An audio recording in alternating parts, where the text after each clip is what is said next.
മുത്തശ്ശി, എന്റെ മക്കളെങ്ങി എത്തിയോ?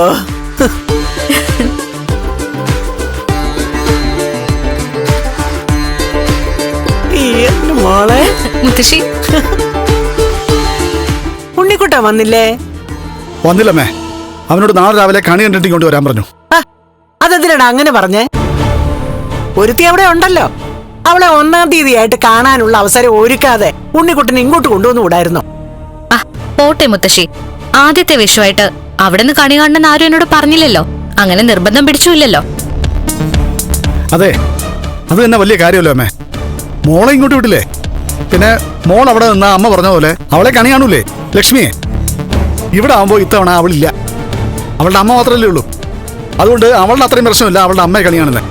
എടാ, മൂത്ത മോളില്ലാത്തതിന്റെ എല്ലാ വിഷമവും കാണും നിന്റെ കെട്ടിയോക്ക്. വിഷമിച്ചോണ്ട് അവൾ എവിടെങ്കിലും പോയി അങ്ങ് ഇരിക്കട്ടെ.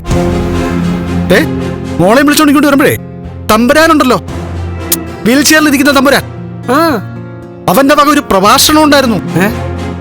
അതെ അതെ, അയാള് ഞങ്ങളെ ഭയപ്പെടുത്തുന്ന രീതിയിലാണ് സംസാരിച്ചത്.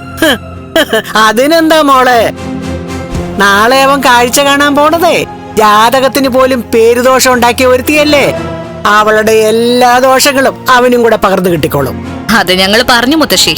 പറഞ്ഞപ്പോഴാമേ അവന്റെ ചില സംസാരങ്ങളുണ്ടേ. അവന്റെ സംസാരത്തിനുള്ള മറുപടി അടുത്ത 1 വർഷത്തിനകത്ത് അവന് കിട്ടിക്കോളും. പുക കണ്ടില്ലെങ്കിൽ ഭാഗ്യം. എന്റെ മക്കള് വാ. പതുക്കെ.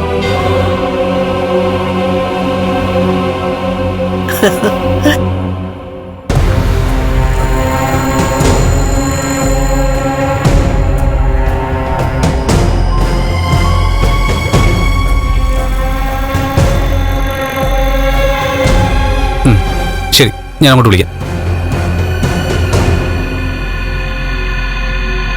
എടാ, നീ ഇങ്ങോട്ട് വരുന്ന ആരും കാണരുത് കേട്ടോ. ഇല്ല സാർ. പിന്നെ നീ ഇങ്ങോട്ട് വരണമെന്ന് പറഞ്ഞത് ഒരു പ്രധാനപ്പെട്ട കാര്യം പറയാനാ. വിഷുവാണ്. അങ്ങനെ ഒരു ദിവസം വരുമ്പോ അതൊന്ന് കളറാക്കി തരാം. എന്താ സാറേ, ഫുൾ എടുക്കണോ? ഫുള്ളും വേണ്ട, ഹാഫും വേണ്ട. ആയുർവേദ മരുന്നാ കഴിക്കുന്നത്. അതിന് മദ്യം ചേരില്ല. അല്ല, നീ അവൾക്ക് വിഷുകൂടി എടുത്തു കൊടുത്തോ? ഇല്ല. പിന്നെ നീ എവിടത്തെ കാമുകനാടാ? എടാ, അവള് നിന്റെ അതൊക്കെ പ്രതീക്ഷിക്കുന്നുണ്ടാവും. അതുകൊണ്ട് എത്രയും പെട്ടെന്ന് അവൾക്ക് മനോഹരമായൊരു വിഷുക്കോടി എടുത്തു കൊടുക്കണം. കണ്ണൻ എടുത്തു കൊടുക്കുന്നതിനേക്കാളും നല്ലൊരു വിഷുക്കോടി. അത് വേണോ സർ? നീ എന്താണ് ഇങ്ങനെ പറയുന്നത്? ഞാൻ പറയുന്നതിന് മുമ്പ് നീ അത് ചെയ്യുമെന്നാ ഞാൻ വിചാരിച്ചത്. എന്തായാലും നീ ഇല്ലാതെ അവളിപ്പോ പുറത്തോട്ടൊന്നും പോകുന്നില്ല. മിക്കപ്പോഴും നിന്നെയും കൊണ്ടാ നടക്കുന്നത്. വീട്ടുകാരും നാട്ടുകാരും അതിനെതിരെ സംസാരിച്ചിട്ടും അവൾ അത് കണക്കിലെടുക്കുന്നില്ല. കണ്ണനാണെങ്കിലോ, അവനും നിനക്കൊപ്പം ലക്ഷ്മി വരുന്ന ഇഷ്ടപ്പെടുന്ന കൂട്ടത്തില്. ഇങ്ങനൊരവസരം വേറെ ആർക്ക് കിട്ടൂടാ?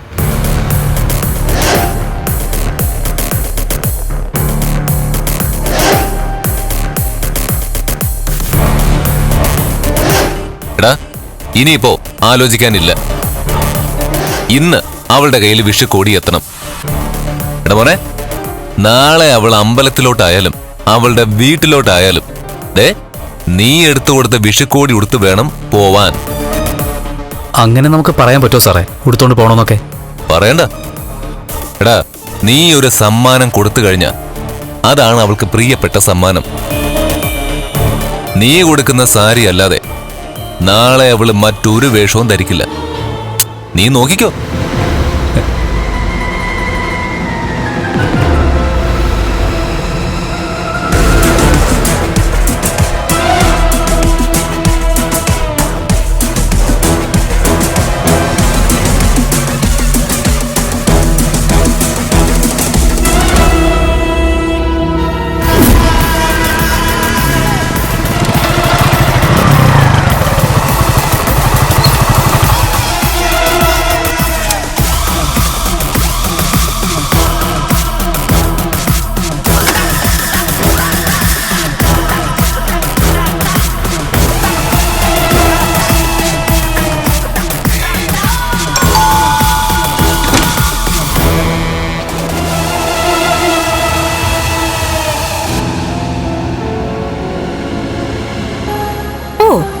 എത്തിയോ?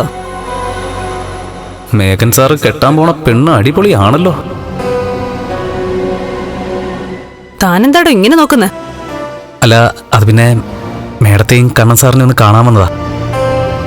മാഡത്തെയും കണ്ണൻ സാറിനെയോ അതോ മാഡത്തെ മാത്രോ?